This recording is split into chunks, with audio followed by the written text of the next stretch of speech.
마가복음 19장 16절로 22절의 말씀입니다. 어떤 사람이 주께 와서 이르되 선생님이여 내가 무슨 선한 일을 하여야 영생을 얻으리이까. 20절입니다. 그 청년이 이르되 이 모든 것을 내가 지키었사온데 아직도 무엇이 부족하니이까. 예수께서 이르시되 네가 온전하고자 할진대 가서 내 소유를 팔아 가난한 자들에게 주라.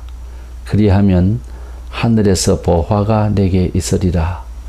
그리고 와서 나를 따르라 하시니 그 청년이 재물이 많음으로 이 말씀을 듣고 근심하며 가니라. 아멘.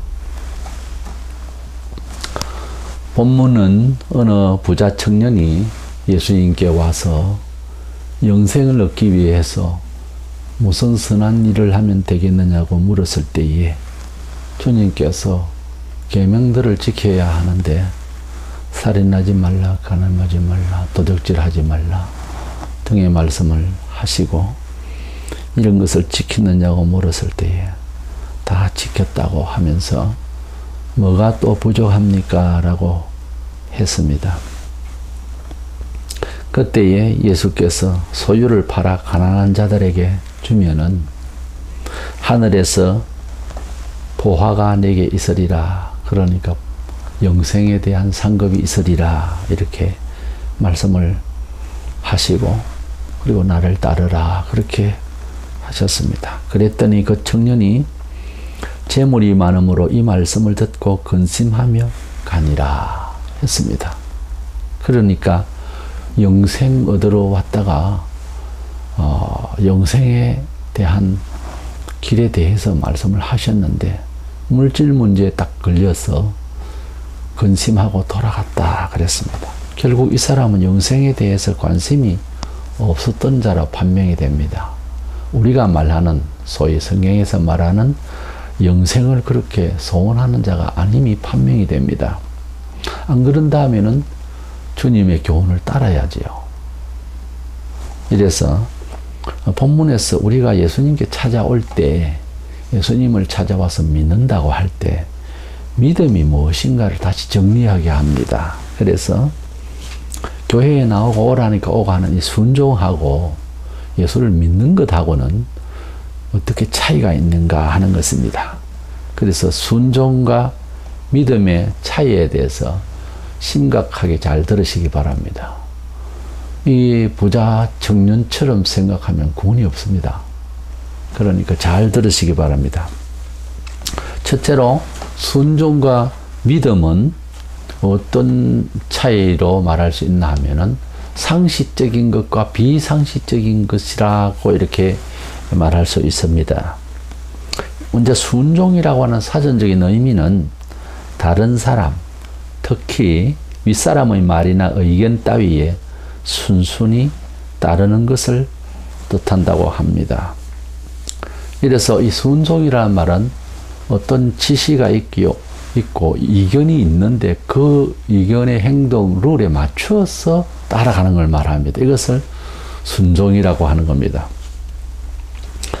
하나님께서 십계명을 주셨는데 계명이라고 하는 사전적 의미는 사람이 지켜야 할 본분이라 그랬어요.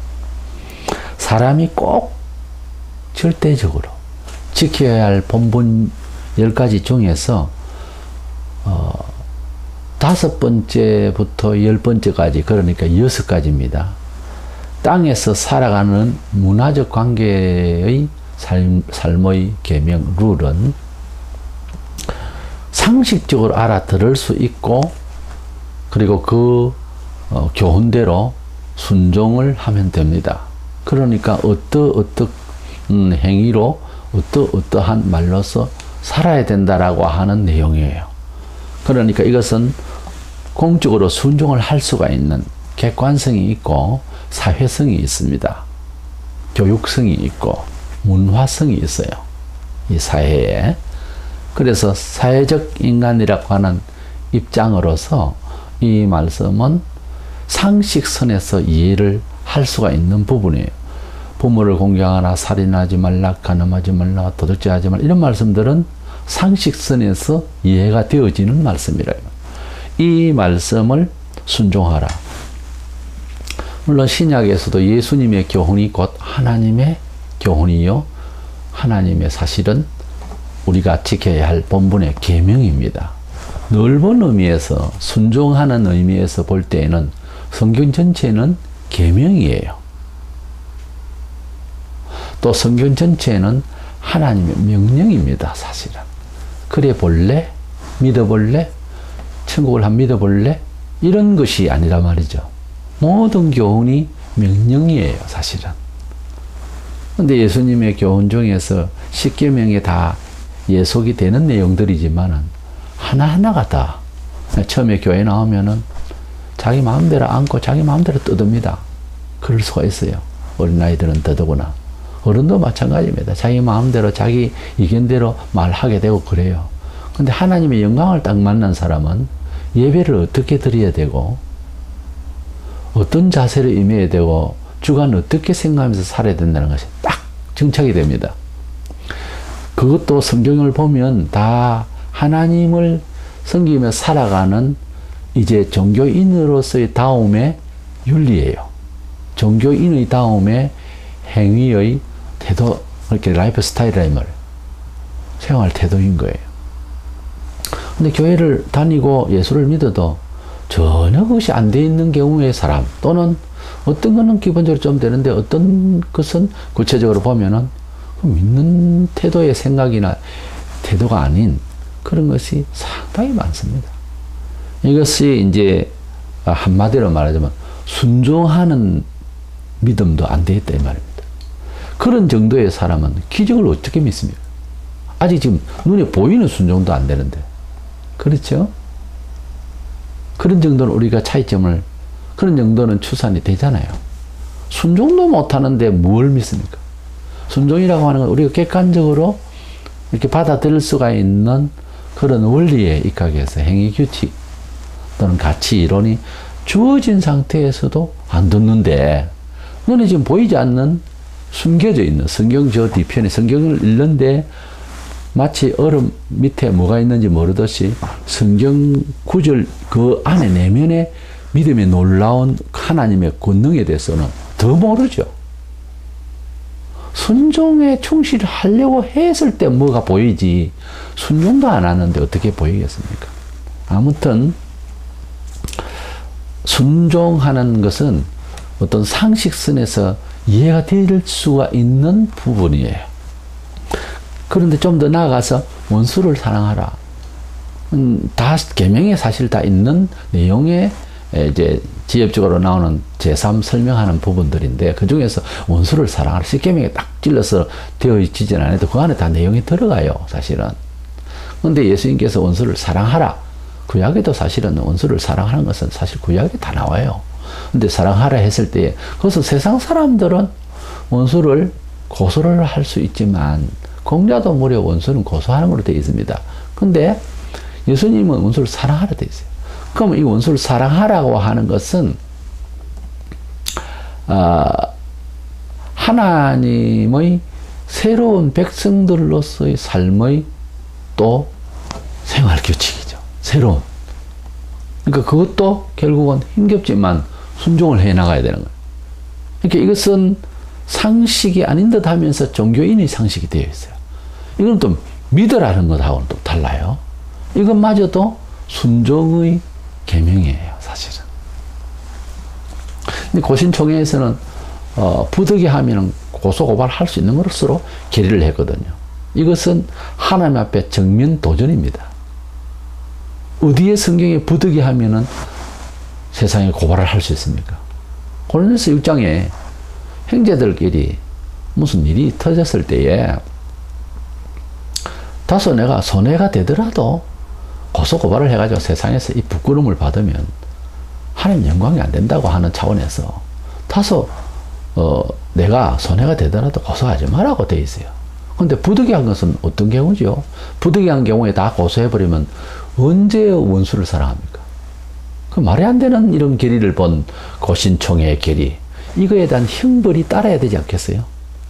하나님 앞에서 총회라고 하면은 교회의 모든 하나님의 통치에 대한 구체적인 사안을 계리하는 단체예요. 거기서 하나님의 말씀을 도전을 했으니 벌을 받아야 마땅하다고 나는 생각을 하거든요. 사람이 옳은 일을 정해놓고 그 길을 따라서 가려고 하는 이 차원에서 좀 실수가 되고 부족한 것은 하나님께서 또 이제 참고를 하시고 우리의 연약함을 긍휼히 여길 수가 있습니다. 그런데 원칙을 바꿔놔 버렸단 말이에요. 원칙을. 여자는 교회에서 잠잠하라. 이렇게 따져보면 교회 리더로서 하나님이 세우고 싶지를 않습니다. 그런데 여자 목사를 세웠거든요. 잘한다 이거죠. 기능상. 근데 하나님께서 허락지 않는 것이 하나님께서 보내지 않는 하나님의 교회에 선지자가 목사가 갔다 할 때에는 하나님께서 버린 교회입니다. 엄격히 말하면. 그건 불법을 행한 자예요. 마태복음 7장 21절 23절에 주의 이름으로 능력을 행했지만 불법을 행했다는 말은 예수님의 말씀대로 안 했다 이 말. 예수님 말씀대로 안 해도 놀라운 것은 기적은 일어난다 그 말이에요. 하나님의 법대로 안 해도 목사가 일어난다 그거지. 말씀이. 얼마나 두렵습니까? 두려워할 걸 좀 두려워하세요. 두려워할 걸. 어떤 세상 사람들이 안 따라가는 일이라도 뭐 살인하지 말라 이 세상에서도 법에 저촉이 되는 도덕적으로나 뭐로 보나 윤리적으로 웬만한 세상이면 알라신을 믿는 사람들 아니고는 뭐 거의가 사람을 죽이는 일을 죄라고 생각하죠. 근데 원수를 사랑하라 하는 이런 말씀은 주님의 교훈인데 이것도 우리가 따라가야 하는 그러한 내용의 말씀입니다. 이것도 순종해야 됩니다. 그래서 교회 생활을 처음에 할 때는 믿음의 역사가 나타나고 또 그 사람이 믿기 때문에 뭐 기적을 발휘하고 이런 걸 가지고서 예수 잘 믿는다고 목사가 교인을 그렇게 평을 하거나 또 이해를 시키거나 하는 건 아니거든요. 그 목사가 교인을 보고 잘 믿어야 될 텐데 하는 걱정이 하는 것은 제일 처음에 목사가 다 같이 볼 수 있는 부분이 어딘가 하면 예배거든요. 예배 드리는 자세를 먼저 봐요. 제일 처음에 목사는. 그 다음에 이제 신방을 해서 그 집을 사람 사귀고 뭐 6개월, 1년은 가봐야 된다는데 목사가 다 알 수가 없잖아요. 그래서 예배할 때 보면 알아요. 예를 들어서 초청을 받아서 다른 교회에 우리가 예배를 인도를 하러 간다 그러면 딱 서면 보입니다. 그게. 교회의 정도가 보인단 말이에요. 그러니까 예배를 드릴 때 소규모 소그룹에 예배할 때는 더 잘 보이죠. 벌써 자세가 딱 꼼지락거리고 뭐 딴짓하면 벌써 걱정이 태산입니다. 딱 예배 드릴 때 보면 표가 나요. 하나님을 내가 어떻게 경외심을 가지고서 상대방과 주변에게 불편하지 않게 하는 가 대만 표가 납니다. 순종의 정도가 딱 나타나요. 그런데 목사는 그를 위해서 기도하죠. 기도를 하죠. 그런데 성령이 충만하고 했다가 되어 있는 범사에 하나님 말씀대로 순종하려고 하는 그렇게 충실한 사람은 예배 시간 딱 되면 꼼짝을 안 합니다. 손가락 갖다 함부로 안 해요. 어떤 경우의 사람을 내가 봤는데 예배를 손톱을 가는 사람도 다 봤어요. 그건 돼지형입니다. 그건 사람 아니에요. 상식적으로 그러면 안 되죠. 근데 설교가 아니고 하나님의 계시의 참 말씀이 아니고 일반적인 그런 세미나나 일반 사람의 어떤 연설을 하거나 하는데도 태도를 그래도 상대방의 인격을 위해서도 반듯하게 앉아서 들어줘야 안 되겠어요. 얘기를 하는데 꾸무대고 이건 아니거든요. 그런 정신의 사람이 일상에서 하나님을 경외하는 마음으로 순종하는 사람이다. 할 수 있겠습니까? 순종하는 사람 아닙니다. 예배할 때 보면 알아요. 사무엘상 15장 22절에 성경은 순종이 얼마나 중요한가를 말합니다. 순종이 제사보다 낫고 듣는 것이 선장의 기름보다 나으니. 우리 구약에는 보면 하나님을 경외하는 태도가 제사를 드리는 거였어요. 그런데 제사 드리는 것보다 더 중요한 게 하나님을 경외하는 마음으로 순종하는 것이라고 했어요. 그러니 하나님이 바라시는 것은 상한 심령이라고 하나님이 바라시는 건 제사, 지금 같으면 예배죠. 예배 시간이 중요한 게 아니고 예배를 드리려고 하는 내 마음이 중요하다는 거죠. 그것은 결국은 예배 시간에 액션을 취한다고 되는 게 아니지 않습니까? 일주일간 자기가 살아가는 정서가 말을 해주거든요. 예배 시간에. 감사도 일주일 동안 감사가 없으면 감사가 안 되잖아요. 그렇죠? 한 달 동안 살았는데 11조를 해야 되겠다. 감사를 해야 되겠다. 11조도 사실 감사의 기원에서 나오는 거예요. 원래가 성경에서. 그러니까 또 우리가 해보지만 그것이 감사의 기원에서 나온 게 맞아요. 심리적으로. 수천 년 전에 아브라함, 야곱 이렇게 자원에서 시작된 거지만은 그치 어떤 감사의 발로로서 나온 거거든요. 원래. 그래 이제 한 달 살았는데 11조를 하려니까 돈이 아깝다든지 사는데 좀 지금은 못 내겠다든지 이런 생각이 든다라고 할 때 충분히 목사지만 충분히 우리가 이해할 수 있는 부분이 있거든요. 세상에는. 급한 대로만 써야 되는. 그런데 한 달 동안 삶이 천지와 바다와 만물을 지으신 하나님의 은혜로 내가 살았다는 진정한 억지가 아니고 누구의 교육에 의해서 하는 하나님을 감사하는 마음이 생긴 사람은 자동으로 하게 되어 있습니다. 그리고 하나님의 법대로의 삶에 대해서 너무너무 충실하게 자기 자신을 그렇게 인생을 사는 사람은 하나님을 순종하는 것에 사이클을 맞춰서 그래서 모든 세상을 이해하려고 해요. 그리고 거기에 대해서 민감하고 성경은 근심한다 되어 있어요. 하나님의 뜻대로 하는 근심이라고 그랬어요. 그게 왜 그렇게 근심이라는 표현을 할 만큼 이렇게 되어 있나 하면은 모든 걸 하나님의 근거로서 생각하고 이해하고 인정적 차원을 넘어서서 생각하는 거죠. 그러니까 예수님께서 내 제자가 되려면 넓은 의미에서는 다 그리스도의 백성이다 제자인데요. 내 제자가 되려면은 부모보다 자식보다 나를 더 사랑해라 이렇게 하는 말씀을 과연 깨닫고 예수를 믿느냐는 거죠. 성경에 인륜적 차원을 헐 뛰어넘는 이야기 또는 인간의 과학을 헐 뛰어넘는 이야기가 너무 많습니다. 이것이 바로 믿음으로 이해되어야 되는 부분이에요. 그래서 순종은 가능한 과학적으로 생각하면은 인간의 사회에서 상식적으로 상식화할 수 있는 말씀들이에요. 사실은 성경이 대부분이 그렇게 되어 있습니다. 우리가 상식적으로 안 살려고 해서 부모를 공경하라 성경이 그러면 우리가 상식적으로 이해하잖아요. 그런데 부모 공경을 안 할 때 문제가 발생하는데 안 하는 일이 너무 세상에 지금 많이 일어나는 거예요. 그래서 성경도 뭐 공자도 그랬고 누구도 그랬지만 공경하라 돼 있어요. 너무 중요하니까 세상에 하나님께서 사람을 지으시고 어떤 기본적 짐승이 아닌 사람으로서 기본적으로 해야 될 일들이 이제 완전히 없어진 것은 아니에요. 계명도 십계명도 예수님이 오셨기 때문에 다 없어진 게 아니고요. 쭉 그대로 구절대로 그대로 가야 할 계명도 있고요. 약간 변조돼야 되는 그러면서도 더 아름다워진 것도 있고 그렇습니다. 예수를 똑바로 믿어야 돼요. 그래서 믿음이라고 하는 것은 어떤 것이냐 그러면 믿음은 합리적인 모든 인간의 상식을 좀 넘어서 있는 겁니다. 이것을 믿음이라고 그래요. 신앙이라고 하는 것과 순종이라고 하는 사전적 의미는 많은 차이가 있습니다. 그래서 믿음이라고 하는 것은 합리적인 이해를 넘어서서 하나님의 기적을 믿는 겁니다. 보지 않았고 아직 보지 못한 것까지 다 믿는 것을 우리는 믿음이라 그래요. 예를 들어서 예수님이 내 죄를 위해서 돌아가셨다. 유대인 한 사람이 죽었는데 내 죄하고 무슨 상관이 있느냐? 이렇게 이해되어지기 때문에 안 믿어지잖아요. 근데 이것이 믿어지고 감동이 된다고 하는 것은 신비롭잖아요. 그거는 쏘한 것 아니면 신비로운 사실이잖아요. 그렇지만 예수교가 지금 역사적으로 2000년 동안 쏘였겠어요? 그건 아니겠지요. 그렇다면 신비로운 새로운 지식이다 그 말이에요. 부활을 하셨다 예수님이. 우리도 부활을 할 것이다. 그렇게 믿는다. 예수님 부활하신 것을 믿었고 우리도 그렇게 부활할 것을 믿는다.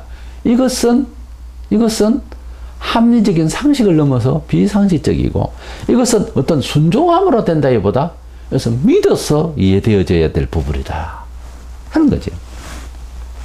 이래서 사람의 의지가 아니라 하나님이 주셔서 마침내 수용이 되어지고 이해되어지고 내 속에 채워지는 그런 지식 그리고 그것을 쫓아서 살게 되는 이것을 믿음이라고 그래요.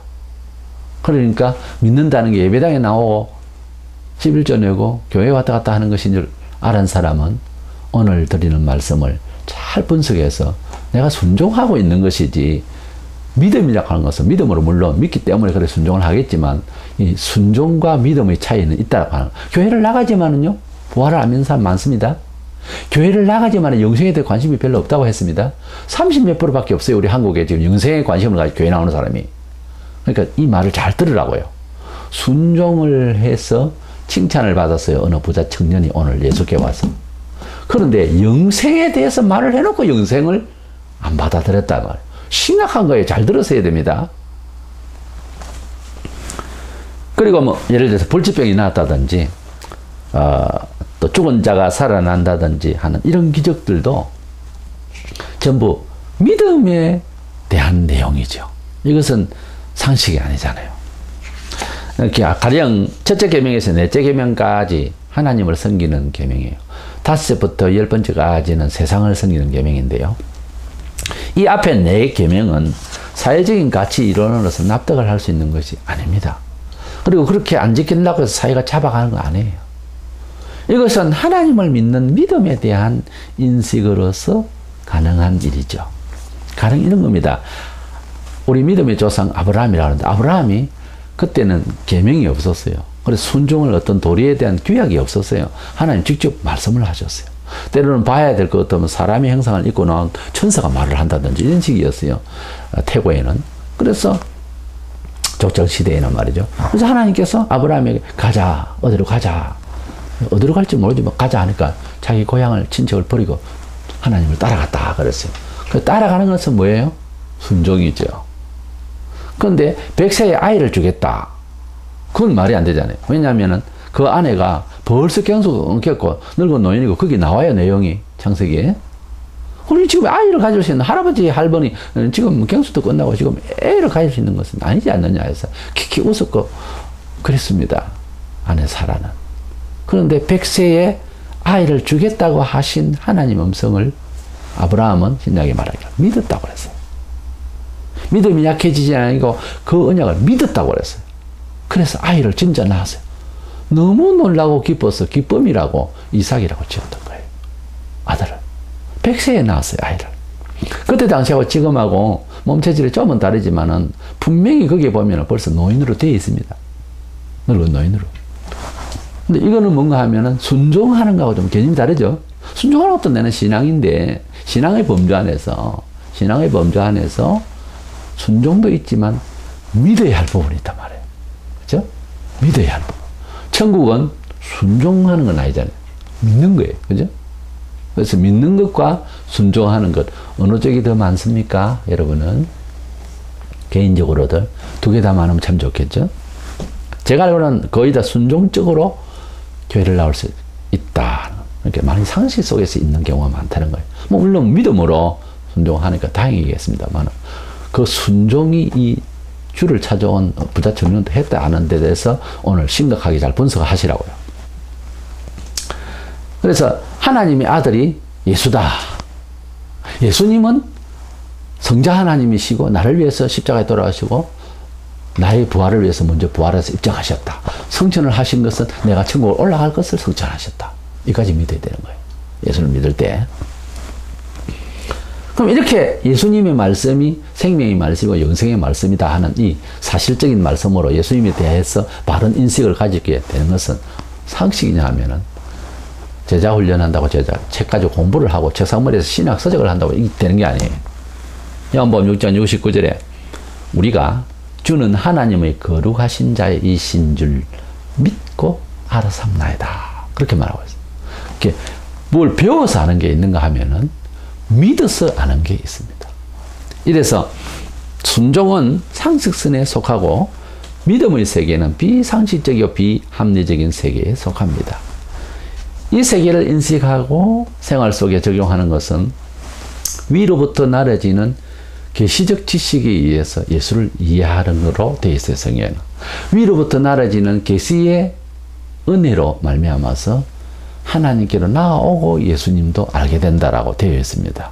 우리가 전도를 하지만, 우리가 복음을 전하지만 평생 이야기를 해도 유다처럼 3년 동안 계속 같이 이야기했는데 안 들리듯이 위로부터 날아지는 믿음의 계시가 없으면 끝내 하나님을 찾지를 못해요. 끝내. 절대로 귀가 열리지 않습니다. 귀가 열렸다, 믿어졌다. 얼마나 은혜인지 모릅니다. 이 은혜를 찬양하기를 바울은 창세 전에 다윗은 내가 어머니 뱃속에서 만들기도 전에 이런 식으로 표현을 하는 것이 사실적이고요. 그런 감사 정도로 표현할 수 있어야 돼요. 눈에 보이는 거 물질을 받았다, 병이 났었다, 뭐 이런 걸 가지고 하나님을 인정을 하려고 하는데 참 그건 아닙니다. 로마서 1장 17절에 보면은 그럼 그런 믿음, 신기한 믿음을 어떻게 가지느냐? 믿음으로 믿음에 이르게 하나니 그랬어요. 이렇게 믿어서 그 믿고 얻게 될 것을 또 믿어진다는 거예요. 그러니까 믿음으로 믿음에 이르는 것이지 공부해서 믿음으로 이루어지는 것이 아니라고. 심지어 계명을 순종해서 영생을 믿어지느냐? 아니다 이 말이에요. 오늘 본문을 지금 그걸 보고 있는 거예요. 부자 청년이 예수께 와서 이렇게 영생에 대해서 이야기를 했을 때에 안 믿어지는 거예요. 내 세대 상에 대해서. 놀랍지 않습니까? 안 놀랍니까? 놀랍습니다. 왜? 그 사람은 충분히 하나님을 섬긴다고 섬겼단 말이에요. 두 번째로 그러면 믿음이 먼저냐 순종이 먼저냐를 잠시 생각을 하고 말씀을 마치도록 하겠습니다. 본문에서 부자 청년이 여러 계명들을 어릴 때부터 잘 지켰다고 되어 있는 것입니다. 그래서 마가복음 10장 21절에 보면 같은 내용인데요. 대복음하고 예수께서 그를 보시고 사랑하사 그랬어요. 아주 칭찬하신 거죠. 어릴때부터 빼대 있는 집안에 자랐는가 봐요. 그래서 칭찬하셨어요. 계명을 따랐지만은 내세 상급에 대한 말씀, 그러니까 영생에 대해서 물어왔기 때문에 영생에 대한 말씀을 해 주셨어요. 이렇게 하면 영생을 얻는다. 아, 그렇게 하면 영생을 얻겠습니까? 이렇게 돼야 되는데, 재물을, 이제, 많았던 거 부자 청년이 했거든요. 돈이 많았어요. 그럼 그걸 이제, 가난한 사람이 좀 나눠주라고, 그리고 따르라 하니까, 재물이 재물이 아깝다. 이건 보통 사람들의 정서에서도, 재물이 하나도 안 아깝다. 그런 사람이 어떻게 했어요? 근데 이 부자 청년의 맹점은 어디 있냐면 재물이 전부인 거예요. 사생활에서 재물이 전부, 그러니까 늘 눈을 뜨면 양이 몇 마리고 그거 계산하는 거예요. 소가 몇 마리지? 아, 우리 땅이 몇 평이지? 자꾸 깨고 그것만 생각하는 사람이죠. 그래서 이걸 가지고 이게 아까워서 이걸 가지고 오래 살고 싶은데 예수께 온 거예요. 그렇게 판명 안 하면 이 말씀이 해독이 안 됩니다. 즉 속물인간이었어요. 예수께 와서 영생을 말하는 영생이라는 말을 들었는데 이 영생이라는 말이 성경의 개념으로 영원히 사는 우리 영광의 나라에서 영원히 우리가 살게 되는 이거에 대한 생각이 아니고 구약에는 천국이라는 단어가 아예 없습니다만 개념이 이 사람이 영생이라는 이 사전적 의미가 우리하고 틀린 거예요. 다른 사전을 지금 본 거죠. 그러니까 물질을 가지고 영원히 오래 살고 싶다는 거예요. 이 청년이 예수께 와서 영생에 관해서 물었을 때는 바로 자기 재물을 가지고 영원히 살고 싶다라고 하는, 영원이라는 말도 아닌 것 같아요. 오래오래 살고 싶다라고 하는 차원에서 온 속물인간형이 아니었느냐. 그렇게밖에 안 돼요. 그러고 난 뒤에 그 뒤에 반성을 하고 주께로 돌아왔다. 이래 됐으면 참 다행인데 흔적이 없습니다. 예수께로 떠나고 난 뒤에. 요한복음 6장에도요. 떡 5개 물고기 2마리로 5,000명을 먹이시는 주님의 기적을 맛본 사람들이 놀래버렸습니다. 그래서 그 다음날 예수님을 찾아와서 임금으로 삼으려고 엄청난 사람들이 찾아왔습니다. 이제 우리 같으면 이제 상식적으로는 부흥이 된 거죠. 예배당에 많이 온 거예요. 이게 무슨 일이고? 떡 5개 물고기 2마리 5,000명을 먹이, 이게 무슨 일이고? 막 온 거예요. 소위 말하면 경제 대통령으로 삼으려고 하는 엄청난 백성들이 찾아온 거예요. 그때에 예수님께서 설교를 아주 대체로 좀 긴 설교를 하셨어요. 요한복음 6장에. 근데 내용 자체가 계속 리바이벌 되는 내용이 영생에 관한 거였습니다. 영생에 관한 이야기만 계속 하시는 거예요. 설교학적으로 보면은 때 맞지 않게 설교한 것처럼 그렇게 보입니다.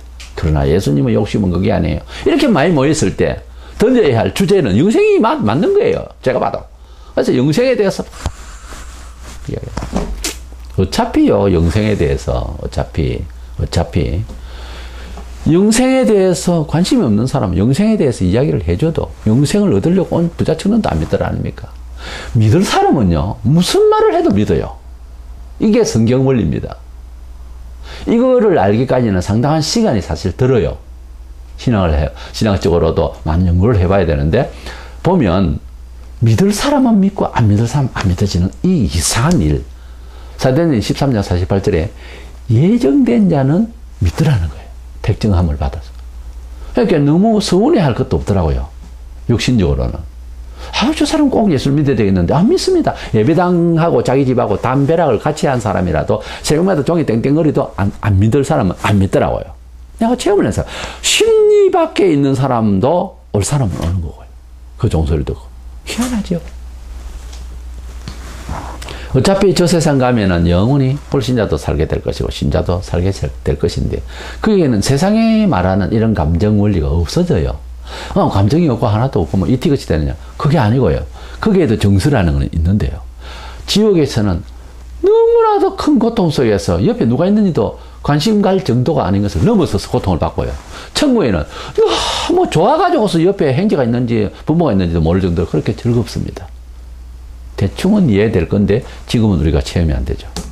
그런 큰 기쁨과 큰 저주로 나뉘어지는데, 그는 뭐 혈통의 어떤 인정적인 것을 가서 안 돼요. 하나님 자녀가 되는 이 세상의 원리도, 뭐 1장 12절 13절에 혈통이나 육종은 하지 않는다 그랬어요. 그러니까 예수를 잘 믿으려면은 인정적 차원을 빨리 떠나야 돼요, 마음을. 그리고 하나님의 뜻대로 뭐를 생각을 하려고 할 때 인정적인 것도 찾을 수가 있어요. 근데 인정적인 것을 찾아가다가 다 버립니다. 그래서 계속 예수님께 찾아온 백성들에게 영의 양식에 대해서, 떡 5개 문고기도 모르고 저녁을 먹이 생겨나면 예수만 있으면 우리는 먹고 사는 지장 없다, 이렇게 생각하고 찾아온 사람들에게 계속 영적인 말씀에 대해서만 계속 하니까 못 알아듣는 거예요. 글이 어려워서 말이 어려워서가 아닙니다. 관심이 안 되는, 관심 밖의 사람에게요, 복음을 전할 때 보면은 오직 돈밖에 모르는, 세상이 다 돈을 필요로 하지만은 좀 심한 사람에게는요, 이야기를 하면은 졸음이 와버려요. 그런 사람은 복음을 이야기하면 희한합니다. 제가 경험을 많이 해봤어요. 그래도 귀가 조금 열려있는 사람 듣는데 오직 돈이 신이 되어버리는 심장이 굳어버린 사람은요, 5분 안 돼서 졸음이 와버려요. 이 복음을 전하면. 놀랍습니다. 그것이 보통 사람들의 정서인데, 그런 사람 틈에서 우리가 예수를 믿었다는 거 아니겠습니까? 얼마나 큰 기적입니까? 그런데 예수님께서 계속 영생에 대해서 말씀을 하시니까 못 알아듣겠다 하면서 떠나버렸다고 요한복음 6장 60절과 66절에 그렇게 말씀을 하고 있습니다. 지금의 교회 형태로 이야기하자면 물질 축복만 기대하고 교회를 다녔던 사람이다, 그 말입니다. 근데 뭐 교회를 와기는 왔는데 계속 목사님이 영생에 대한 말씀을 하시고 뭐 천국 내세 이런 것만 자꾸 말씀을 하시니까, 뭐 소문하고는 다르게 뭐 돈도 주는 것도 아니고 떡도 주는 것도 아니라, 그래서 교회에 뭐 그만 댕긴다, 그런 거하고 같은 거예요. 그런 유형의 사람이란 말이에요, 이 사람들. 이렇게 하늘에 속한 어느 소망, 기적들을 땅의 일로 생각을 하게 되는 이런 교인들이 이제 교회를 이제 많이 다닐 수가 있다는 거예요. 성경에 보면 니고데모라는 사람은 원로원 출신으로서 유대인의 관원입니다. 그러니까 유대사회에서 큰 어른이죠. 율법에 아주 능통한 사람들이고 존경받는 사람이에요. 그리고 연세가 많이 든 분이고, 그 니고데모의 선생이 예수님께 와서 사람이 거듭나는 것에 대해서 이제 예수님 말씀을 하셨어요. 그러니까 사람이 거듭나다는 것은 부모님 뱃속에 들어갔다 다시 나오는 겁니까? 뭐 어떤 겁니까? 내 수준이 그렇게 이해가 안 됩니다, 그 말이죠. 그러니까 그러나 예수님께서 요한복음 3장에 또 대체로 좀 긴 설교를 하셨어요. 니고데모에게 영생에 대해서 이제 쭉 말씀을 하셨어요. 그리고 이제 헤어졌는데 그 뒤로는 니고데모는 잘 안 보입니다. 그런데 나중에 보면 돌아가실 때에, 예수님께 돌아가실 때에 염을 할 수 있는 유향하고 이런 것을 가지고 와서 아리마대 요셉, 이 부자 요셉하고 같이 주님의 시신을 이렇게 싸고 뒤처리를 해드리는 이런 제자가 되어 있는 것을 볼 수 있습니다. 그렇다면은 이 니고데모도 그때 당시에 율법주의에 있던 유대인들이 예수 믿는 사람들을 잡아놓고 난리를 쳤으니까 조금 이제 음성으로 주님을 사모하면서 지키고 있었던, 믿음을 지키고 있었던 사람인 것 같아요. 자기 그 신분이 있으니까 노출되면 곤란하니까 해서 아마 숨어 있는 정도로 우리가 이해를 할 수 있습니다. 완전히 나서서 제자 노릇은 못한 것 같고요. 어쨌든 그도 처음에는 육신적으로, 거듭난다는 말을 육신적으로 생각을 했던 거예요. 그러다 나중에 주님의 말씀을 잘 새겨 들었던지 주의 제자가 됐다는 거 알겠어요. 얼마나 감사합니까? 얼마나 감사합니까? 주님의 말씀, 주님의 뜻을 깨달았다는 것은 이건 너무 감사한 일이에요. 너무 감사한. 그래서 니고데모도 인생 성공한 사람입니다, 사실. 예? 성공한 사람. 세상에서도 언론으로 아주 그냥 유대인 관원으로서 존경받다가 주님을 만나서 구원을 받았으니 얼마나 성공한 사람입니까? 자, 어떻게 살았든지 예수 믿고 천국 갈 수 있는 믿음이 선 사람, 성공한 인생이에요. 존경받아야 마땅할 사람 중에 정말 그 사람들이 존경받아야 되는 거예요. 이러보건대 신앙의 요소에서 믿음이라는 것과 순종이라고 하는 건 이 두 가지가 있어요. 그러니까 신앙 요소에는 우선적으로는 하나님의 말씀을 믿음으로 들으려고 해야 됩니다. 근데 예를 들어 창세기에서 세상을 만드신 내용이 나옵니다. 과학적으로 어느 천년에 과학자들 많습니다. 여러 진화론적 과학이니 무엇이니 하면서 지금 단체들이 근데 이 진화론적으로 볼 때는 이게 해석이 될 수가 없는 거죠. 갑자기 그냥 열매 맺는 나무와 그냥 짐승을 만들어봤고 사람을 만들었으니까 그걸 진화론적으로 설명할 수 없잖아요. 근데 이 내용을 그거 만드실 때에 본 사람도 없죠. 지금. 그렇죠? 나중에 모세가 기록을 했습니다만은 그러면 6,000년 전의 일이 모세는 서기전 1300년 전이니까 300년 전 정도의 사람인데, 그럼 6,000년 전에, 그러니까 한 2, 3,000년 전의 일을 어떻게 자기가 알고 기록을 했느냐. 그래, 이제 따져야 될 것 아니에요. 그래, 이제 답을 하자면, 사람이 기록됐지만 성령이 계시에 의해서 기록된 게 성경이라는 말로서 답을 안 할 수가 없어요. 성경에도 그렇게 나오잖아요. 그러니까 천지 만물을 지으실 때 누가 봤어요? 6일째 사람을 지었으니까 그 앞에 지어놓은 건 아무도 보지 않았잖아요. 근데 본 것처럼 쓴 것을 누구 보고 믿으라고 하느냐? 하나님이 자녀 보고 믿으라고 한 겁니다. 세상은 이것을 믿을 수가 없어요. 근데 안 봤잖아요. 창세기 기록. 그리고 내세에 천국이 있고 지옥이 있다. 누가 가봤다가 온 사람도 있어요, 들어. 근데 그건 지극히 개인적인 것이라 객관성이 없잖아요, 두 개 다. 내세도 지금 객관성이 없잖아요. 그걸 우리는 확실히 믿거든요. 천국이 있다는 것은. 어떤 천국? 계시록에 있는 대로요. 계시록 21장에 쭉 있는 대로. 그런 천국, 그런 성질의 천국, 최소한. 그런 천국이 있다고 하는 것을 우리는 믿어요. 그런 새로운 세계를 믿는다, 이 말이에요. 이 믿는 것은 칼이 돌아도 믿는 거예요. 왜냐하면 꼭 본 것처럼 사실적으로 믿어요. 이것이 뭔가 하면은 믿음의 세계다. 이것은 과학적인 세계를 뛰어넘는 거잖아요. 믿음으로 바라보는 세계 또는 믿음으로 과거지사에 대한 이해. 우리가 안 봤지만 믿는 경우도 많잖아요. 이순신 누가 봤습니까, 이 시대에? 그런데 역사적인 이런 거적을 탐사하고 기록문을 보고 믿지 않아요. 이순신 장군은 존재했던 인물이다, 대단했다, 믿죠? 같은 차원에서 안 봤지만 그분의 업적에 대한 책과 그분에 대한 그런 고적이 다 있고 한데 왜 안 믿습니까, 예수는? 웃기죠? 그러니까 역사적으로 안 본 것을 믿는 것도 많은데도 하나님의 일에 대해서는 안 믿는 이것이 무엇인가 하는 거예요. 이것은 계시에 의해서 믿어지는 겁니다. 이것은 하나님 앞에 회개한 사람만이 얻을 지식이지 이것은 학문적으로 되어질 일이 아니더라는 거예요. 아무리 옳고 그름을 우리가 석가를 봤습니까? 근데 석가는 믿죠? 지상의 존재 인물로.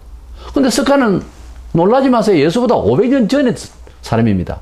예수님은 서기 2000년 전이라고 한다면 석가는 2500년 전의 사람이거든요. 그래서 믿어요. 그러면 예수님에 대한 사적을 왜 안 믿습니까? 이건 이제 믿어지는 학문적, 상식적인 차원이 아니기 때문에 그렇습니다. 이래서 우리가 하나님의 뜻, 하면 창세기부터 계시록 끝절까지 쫙 하는 전부 다 하나님의 말씀인데 이 말씀을 책상머리에 앉아가지고서 공부하고 이런다고 깨달아진다면은 학문을 공부하기 좋아하는 사람은 다 예수 믿게요. 이론으로 다 성립이 되는 것은 안 됩니다. 어떻게 되느냐? 마음으로 우리가 하나님 앞으로 나아가고 생활 속에서 그래서 교회당도 이렇게 출입을 해봐야 믿어지는 거예요. 원래는. 그래서 행동을 해봐야 믿어지는 이런 경우가 참 많이 발생하고요. 성경은 진리라서 이 진리가 없는 세상을 진리대로 살려고 순종해 나가면 굉장히 부딪히는 일이 많습니다. 굉장히 갈등이 와요. 그래서 이것을 통과해야 될 때 아주 외다리를 건너는 심정은 예외 없이 똑같아요. 누구나. 굉장히 불안해요. 믿기는 믿는데 굉장히 불안해요. 왜냐하면 체율이 안 돼 있는 사람이다 보니까. 그래서 고난도 있고 뭐 때로는 또 때로 맞을 때도 있고요. 시편 119편 71절에 고난 당한 것이 내게 유익이라. 이로 말미암아 내가 주의 율례들을 배우게 되었나이다. 성경학교에서 신학교에서 교회당에서 성경 공부를 해서 배운다? 아니요. 생활 속에서 고난과 생활 속에서 그런 체득을 통해서 하나님 말씀이 주석되어진다는 거죠. 성경은 많은 부분이 있어서 공부로서 되는 것이 아니라 생활의 체유를 통해서 해석이 되어지는 부분이 굉장히 많습니다. 거의 다 그래요. 진정한 의미에서 내가 읽고 있는 감동받았다는 구절이 실체로 내게 올라오면 내 생활에 그러한 아픈 사연이 있어야 됩니다. 안 그러고는 절대로 알 수가 없어요. 알 수가 없어요. 선한 율법과 사회 윤리를 잘 지키는 것이 하나님의 도리입니다. 그러나 이 부자 청년이 예수께 와서 영생을 얻으려고 왔다 하면서 영생에 관한 말씀을 사실상 할 때는 안 받아들였어요. 우리 교회에 이제 전도를 해서 오잖아요. 또 예수를 믿는다고 하잖아요. 그런데 진작 하나님의 뜻을 딱 이야기하면은 회피하려고 할 때 이 부자 청년하고 뭐가 다르죠? 똑같습니다. 속물형 인간으로서 예수께 와서 아무리 들어도 내 것이 안 돼요. 그게 뇌에 들어오질 않아요. 자, 우리가 안타깝지만 유다의 죽음을 생각해요.